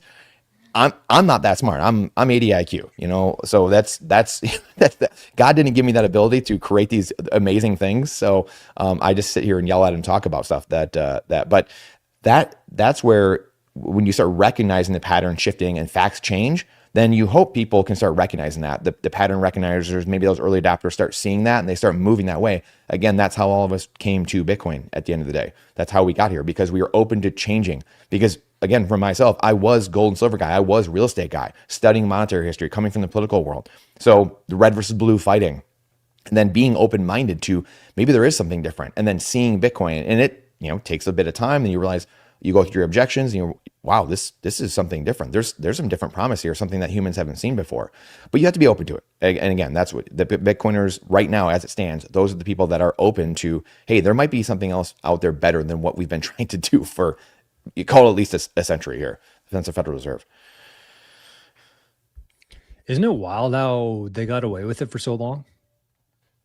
It blows the mind. And again, you guys might have a different answer to this. The only thing I can think of really is just America got so big and so strong because just like a perfect storm of events, right? Like technology getting to a point, the Bretton Woods conference happening, the world wars ended. So a lot of Europe, these different countries were leveled for all intents and purposes, just generally speaking, right? So you have this world where, and then because of that, America got to build up this massive army, the production, the geography of America. It's really this perfect storm of events that have created, and it's not like it's been 200 years. It's only been 50, 60, 80 years of being the world reserve currency, right? So we're right in that window of actually when world reserve currencies fail. So people say like, oh, the US dollar is too strong and the military is too big. Well, it's like, well, it's not like it's been 300 years or something like that. It's not like we've like outshot, the boundaries here. We're right in the prime sweet spot for currency change and world reserve currency changing. And so, because you guys might know, but what is it, 80 years, 60, 80, 100 years that the world reserve currency generally changes. So we're right there. Like we're right in the throes of that. And it's like, of course we're dealing with all these things, and it's chaotic, and it's going to be. China's going to win though, if you ask Ray Dalio. Oh boy. Yeah. China's got it. So someone Life put this question up, and they put it up earlier too. Someone else did actually, but the 200 million cold wallets. So I wanted to just talk about it quick. It's come up a couple of times. But what happens if 10% of Bitcoiners want to open a Lightning channel to sell to an exchange, etc.? Oh, yeah. So just talking about like the block space, just different stuff in general. I mean, part of this is why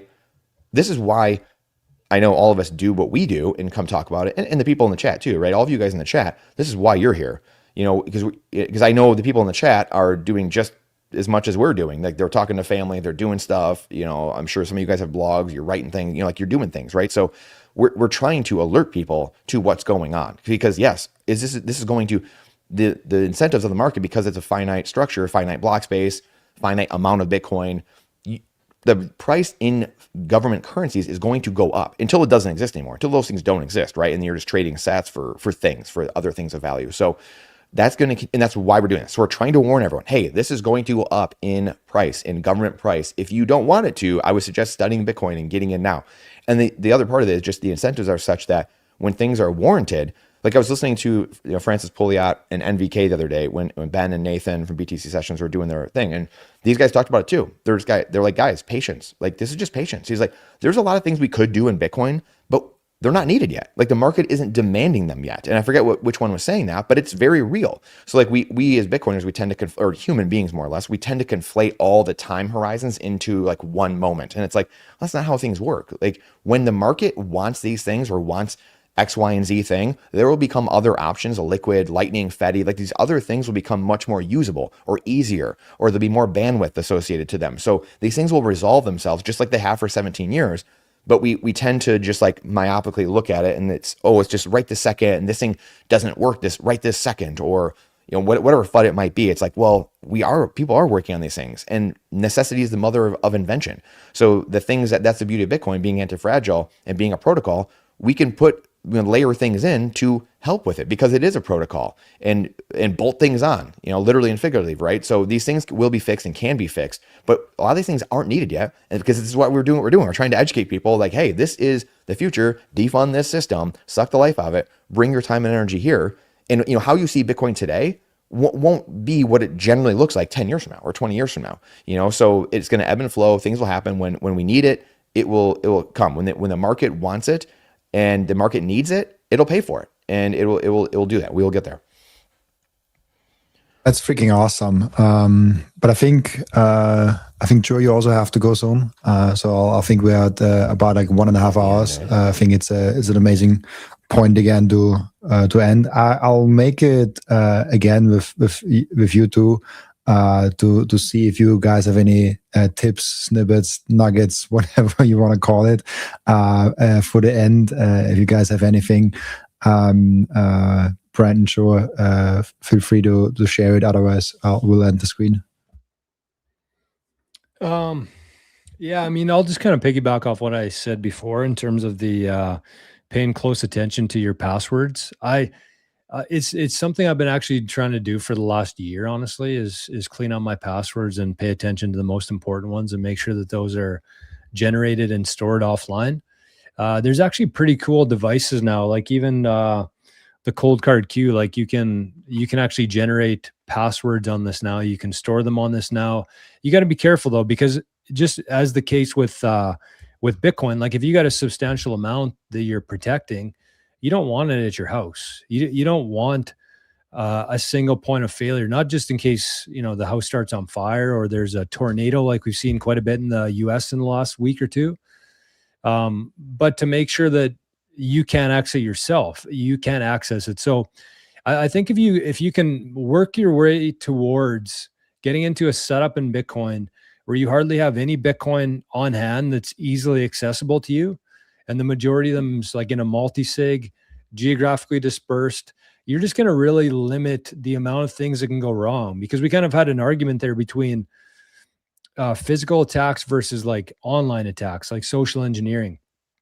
And I think if you can get your Bitcoin into like a multi-sig and put your devices in different spots, you're going to be pretty much immune from both. You're going to be immune from physical attacks. You're going to be immune from natural disasters like fires and tornadoes, but you're also going to be immune from social engineering, because if it's difficult for you to access, then it's going to be difficult for somebody to try to get from you. So I just think that people need to pay a little bit less time watching the charts, paying attention to who's doing what and who's arguing with who and what the latest software implementation is and all that kind of stuff, and really just focus on protecting the assets that you have. That's your passwords, that's your Bitcoin, that's your family. That's what you need to be protecting, because it's a pretty uncertain and chaotic world out there. And if you're taking this stuff lightly, you're going to get absolutely lit up. And there's going to be a lot of that happening, I think, in the next 12 months. So just be aware, as Marty says on TFTC. What does he say? Be aware, freaks? Something like that. Be aware. Yeah, something like that. Can't remember now that you say that. Yeah, well said. Well said, brother. Appreciate you guys as always. Great chat.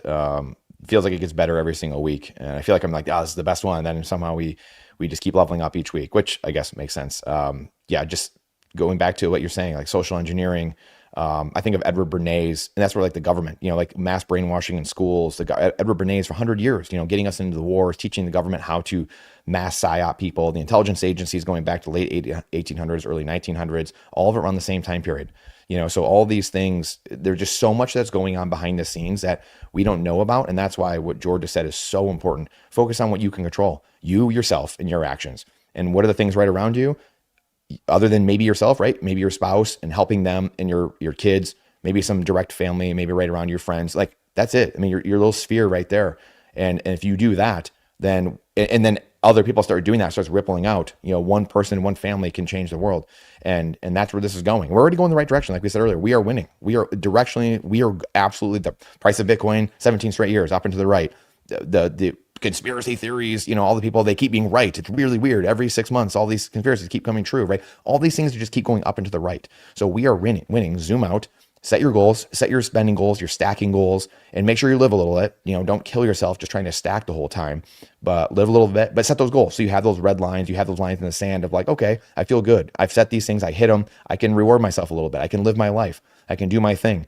And then you'll I don't know if it was Jor or Rajada who was saying that, but then you're incentivized and you want to do it even more. You want to go earn even more and produce more and get more streams of income. So that way you can stack more sats and do it again. So, just keep your head on a swivel, keep your stick on the ice. We'll be good. We're winning. Speak abundance.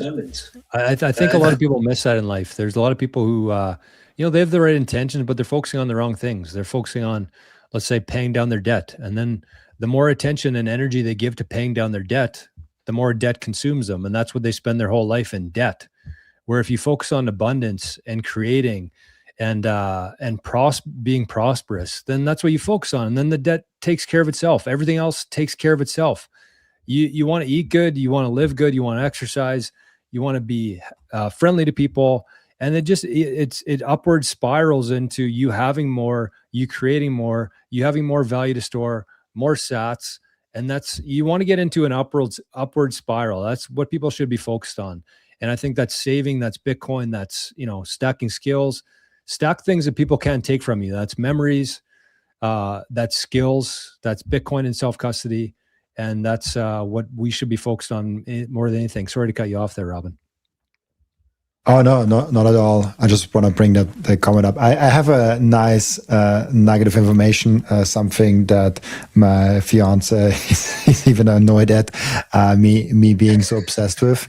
And I think when we first talked about it, I think we actually talked about that, but I want to really bring it up in a live stream once.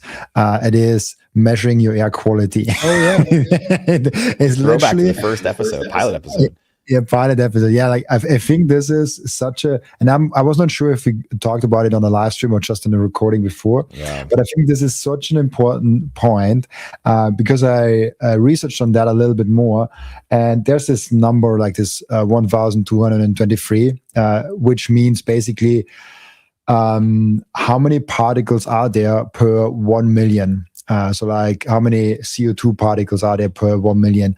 And generally speaking, I just quickly asked the robot, around 400 to 600 or under 400 is amazing. It's like fresh outdoor air quality. 600 to 800 is like good indoor air quality. 800 to 1,000 gets like messy. Now I'm in this and like I cannot open my window because it's like super loud out there and the air gets just really bad. I started with 600, I doubled it now. Just by speaking. And just so people are aware, if you are in a closed room with like no air ventilation and you work there for like 1 hour, 2 hours, for me, it just gets from 600 to 1,200. And starting from 1,500, your brain doesn't get a good amount of air, and it has a similar effect than alcohol on your brain. So this is just something I wanted to share because I never realized how important the air is that we are like breathing. Obviously, I mean, if you say it aloud, it sounds stupid.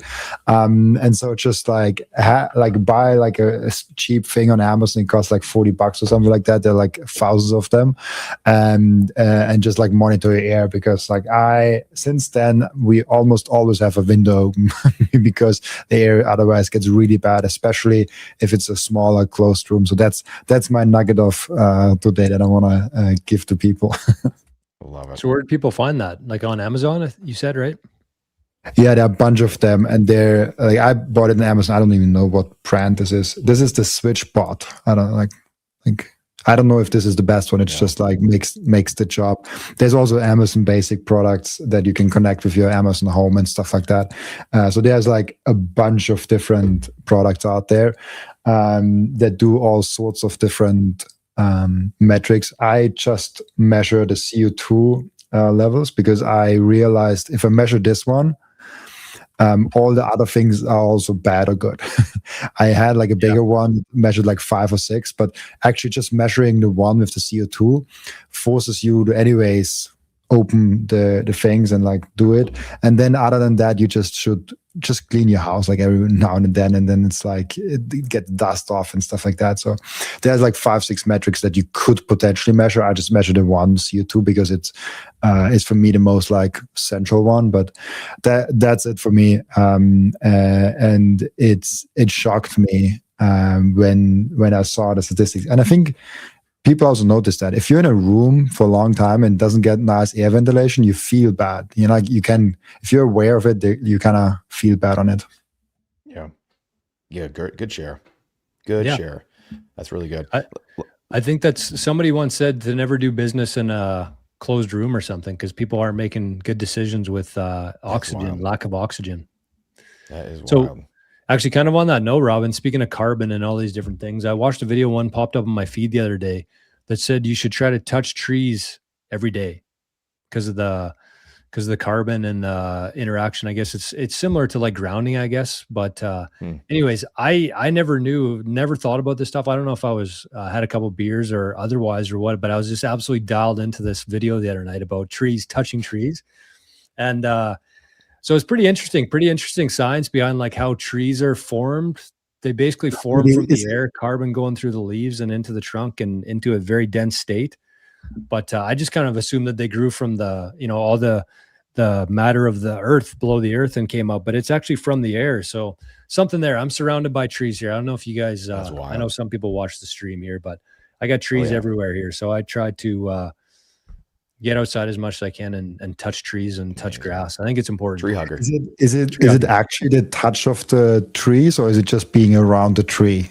I think it's both, but specifically touching it. I wish I had the video on hand to share, but you could probably find it pretty easily. Touching trees, but yeah, tree hugger. I guess they were onto something there.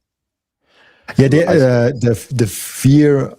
I don't know what the name is here. This one, grounding is important. Eric Stacks actually told me this when I was in Miami. He's a lot about like grounding yourself, being on the floor, not having socks on, not having shoes on, and like actually being on the ground.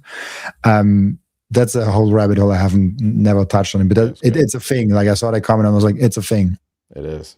It definitely is. Grounding, red light, little red light therapy. So good. Got to get into it.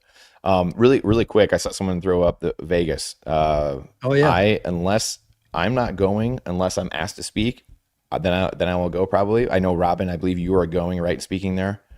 And then Jor, are you going? I don't know yet. I'm still up in the air, but probably not. Cool. I just wanted to throw that out there because I just saw that comment a couple minutes ago or a minute or two ago. So I might be going to Prague though, Robin. So I'd see you there. You're in Prague. I love that. That was a great smile. That's a fucking awesome. If you're in Prague, awesome. I have a couple of people in Vienna before Prague, because Vienna is very close. It's just like one train ride for like 3 or 4 hours away from Prague. So instead of flying to Prague, you could just fly to Vienna like 2 days earlier, and we could hang out in Vienna. I think you're also a golfer. Are you a golfer? I am, yeah. And Daniel, my colleague at Microseed, he's a huge golfer. Like he loves to golf and all of that. He kind of like pushed me into it. And I'm trying my best to like hit the ball and stuff. Like I'm very horrible at it, but I'm trying my best to hit the ball. I want to get better, but it takes time, and my time goes currently into podcasting and speaking Bitcoin, I guess. But yeah, if you're up to it, let's meet there. I like it. I mean, that's just before we go here, because I like this topic, and it's had a pretty profound impact on my life. Just Brandon mentioned red light there, but just going outside, and there's actually a guy named Daniel from the Visionaries community who got me onto this, but it's from Jack Kruse. He kind of talks about the same stuff, but going outside every morning and watching the sunrise and the impact that has on your life. I notice it now. Like I never did this before, but I started doing it, and for the last couple of weeks here, it's been pretty gloomy. Like you saw the video there. Haven't had much sun, and I can feel it. I can definitely feel it. And he swears by this. He swears that he basically started wearing glasses when he was age 4, and he's been for the last 5 years or something. He's been going outside every morning to watch the sunrise, and he doesn't wear glasses anymore. He's convinced that has actually healed his eyes. And reversed his vision. You know how you get older, your eyes are supposed to get worse, especially if you're looking at screens all day. But he doesn't wear glasses anymore, and he's convinced it's because of red light and getting up with the sun and watching the sunrise. It's amazing. I have another story. Old school colleague. I went to the IT school, and he went with me into this IT school. And afterwards, he said like, "F that IT thing. I want to be a train rider." Like he's literally now operating a huge train. And after doing that for a couple of years, his vision got better. So he still needs glasses, but like his vision got tremendously better, and he has different glasses now. Because before he looked always at the screen all day long, and now he looks very far in the thing with the train, and he always is like surrounded by like amazing nature in the train, but in an amazing nature, and he looks around, and it literally fixed his vision. And I'm like, sometimes I think we just need to go out and to touch some grass and like look in the trees, look in the mountains, look in the things, and this will heal so many of our problems. But we are like glued to the screen, and I myself, like I'm glued to the screen like 10 hours a day or something like that. It's crazy, and it's not good for us. Well, you look at all the famous, Steve Jobs. Steve Jobs has been, Hal Finney. There's somebody I just saw the other day, Andreas Antonopoulos. He stopped doing live streams because his health is poor, and he's not that old. Like I'm thinking he's maybe 45, 50, 40, maybe 45. Yeah. Damn. but these are guys who stare at screen, like coders and cypherpunks. Is they stare at the blue screen all day, and it has a very negative impact on their health. And sitting too, I mean, doesn't help. Scary. But it's a must. I think Brandon mentioned it earlier, but or whoever it was, we were talking about ramen noodles. But it's we got to look after ourselves here, because if we don't have our health, we don't have anything, and life's pretty unexpected. So I think we need to shine more light on this kind of stuff, I think. I have one more small hack from someone that is a lot on desks. I'll try to bring it up. Like this kind of thing. it's such a small thing. It's a standing mat. I'm standing the whole day. Like I'm never I started standing a little bit. Wait. What is that? And it's so much. If you start standing on a normal floor, at least for me, and like a lot of other people also reported on that. I even had a discussion on X with Jeff Walton on that from True North, and he also started standing. If you just stand on the like normal hardwood floor, your feet get hurt a lot after some time. Like I couldn't stand longer for 1.5 or 2 hours. Now sometimes I'm just standing at my desk, have like 3 podcasts in a row for 6 hours. It doesn't. It's 100% good now. And so having the standing mat is a small nugget that's super easy to get. And I never sit down now. Like I literally, like all my work, all my podcasting, I do standing upright. What does that thing do though? Like what's the science there? That I don't know. Like I literally don't know. But what I think it's literally it was I was like I made a tweet saying like I'm trying standing at my desk now for all the things I'm doing, and Jeff Walton replied, "Buy yourself a standing mat." And I was like, just get an arm Amazon and just bought one and just tested it out. And before it was not possible for me to stand like more than 1 or 1.5 hours. And now I'm just standing there for a very long time. It's basically a mat that is a little soft, and there are different ones where you can rub with your feet. And I like to go on the edges sometimes and just play with it a little bit here and there. And it's probably just good for you to like keep your feet moving and on some like thing.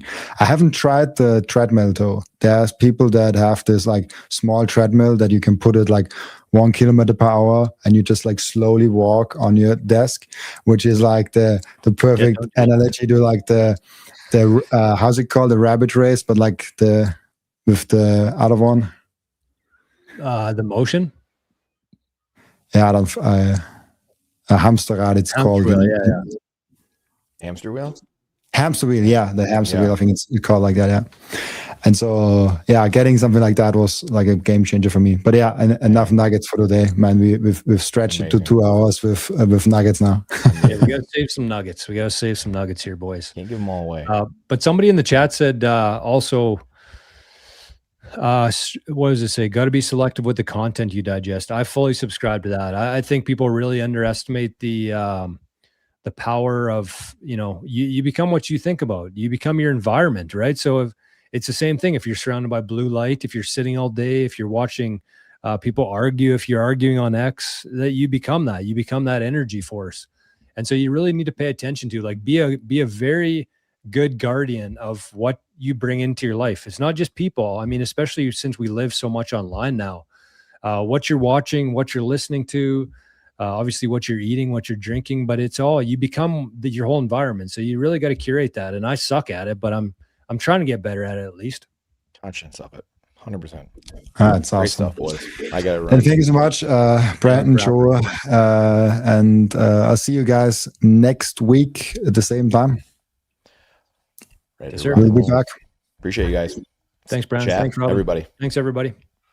See you, boys.